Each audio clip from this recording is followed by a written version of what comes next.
Hey, what is going on guys? Orhan here, and this is the Sony Xperia Z3. So starting off with the design, on the right side you have the round power button, underneath that you have the volume button, and right underneath all of those you have the dedicated two-step camera button. Now I personally did like this button a lot. It's a two-step camera button like I said, so the first click is to focus and the second click is to fully take a picture or shoot a video I guess, but I really did use this button a lot in almost all of the pictures that I took to test this phone, and that also does include video, and we will get to those later on in the video, but yeah, you might want to note that it's a pretty useful feature. Now for the volume buttons and the power button, they're not that tactile at all, but they're decent, but they're barely decent, so yeah, you might want to note that as well. On the bottom there are no ports, and on the left side you have your charging port, which is covered by a flap. Now, the reason why it's covered in a flap, we'll get to that later on. But underneath that you have the magnetic charging slot, and now this works in conjunction with the desk charging stand for this phone. On the top you have the headphone jack, and right next to that you have the microphone.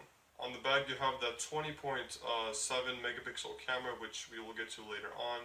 And on the front you have your 1080p screen. Now this isn't really any regular 1080p screen. It's a triluminous display, meaning that colors are more vibrant, blacks are more black, and the colors really do pop out as advertised. And I really do like the display here, even though it's 1080p. But yeah, the colors, I thought that I was looking at an OLED display before I found out that it was a triluminous display. So yeah, it really does look like an OLED panel, but once compared side by side, not that much, but you do get the illusion that it really does look like an OLED display. And the reason why there's caps covering the micro USB slot, which is expandable up to 128 gigs, and the charging slot, is that this phone has a IP68 water and dust resistance certification, meaning that you can take this underwater for nearly 1.5 meters for up to 30 minutes. So it's a waterproof experience here, and that's definitely a plus in my book. So yeah, overall the design feels really nice in the hand, but the back is made out of glass, so that does gather a lot of fingerprints and it adds a lot of slipperiness. So one way to counter that is by using a case.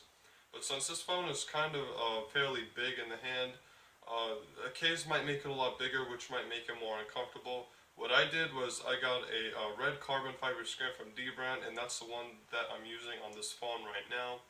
And it adds a lot of grip. I definitely recommend it. I'll leave a link below in the description if you're interested, so be sure to check that out. But yeah, other than that, the aluminum rails really do add a premium feel in the hand, and this is really one of the main things that I look for in a smartphone, if it feels nice in the hand, and this definitely does nail that. So software. Now, usually when I get my hands on a phone, I just throw on the Google Now launcher, because I really do appreciate that clean stock Android look. But on this one I really didn't install Google Now, because Sony didn't really mess with the operating system that much. It's a very light skin. It does really keep that stock Android feeling.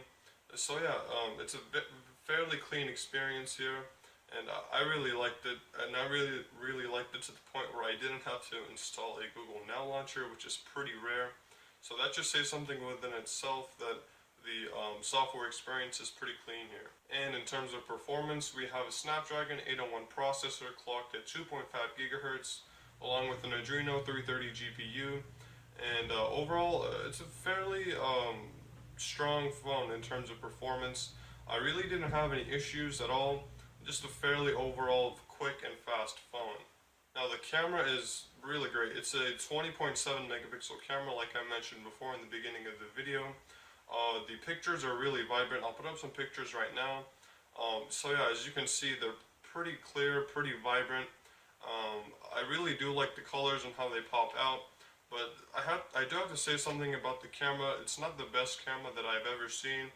And since this is a Sony sensor, you would expect the camera to be really great, since on most smartphones they use a Sony sensor. But the image processing wasn't really that great. Don't get me wrong, the pictures are really great, but compared to what other smartphones can offer, I really expected some more. And in terms of video, we have optical image stabilization. You have a smooth video experience here. It does shoot 4K, and I really did like the video experience here. The colors are vibrant, the detail was crisp, and just overall a very good experience. So yeah, that's basically it. Just a quick review of this phone and how it performed during the time that I used it. Be sure to leave this video a thumbs up if you enjoyed it. Again, my name is Orhan, and I'll see you guys in the next one.